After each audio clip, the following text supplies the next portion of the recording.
In order to understand the answer to that, it's helpful to have a slogan in mind. In the United States, we have a creditor-debtor regime that's captured by this. Co-debtors are jointly and severally liable on a debt. So let's say you and Charlie enter into a debt with ABC Bank, and you both sign the loan documents, which obligates you and Charlie to pay the bank the debt plus whatever interest is provided for in the loan documents. Well, what do I mean by jointly? Well, you're on the hook together.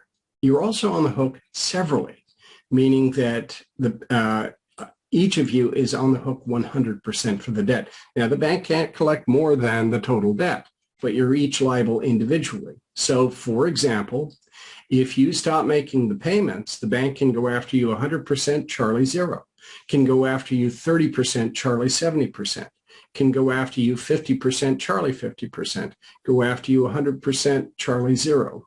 Well, I guess that was the first one I said, but the point here is you're both on the hook 100%. When you file for bankruptcy protection, if your liability on that debt goes away, then Charlie's on the hook 100%. But has Charlie's position materially changed? No, Charlie was always on the hook 100%.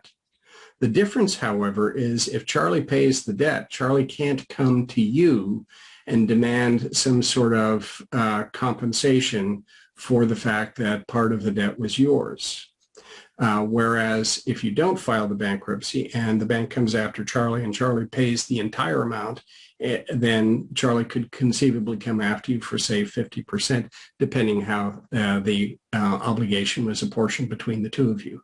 But ultimately, for the cosigner is still 100% liable on the debt. Now, generally, the bank isn't going to take any action if the payments just keep rolling on in, just like clockwork. All the bank is really concerned about is that steady flow of on-time payments. So if you go into the bankruptcy and Charlie keeps making the payments on time, the bank is not going to take any action against Charlie. The bank can't take any action against you because the automatic stay protects you, but the automatic stay doesn't protect Charlie, so he still has to keep making those payments on time.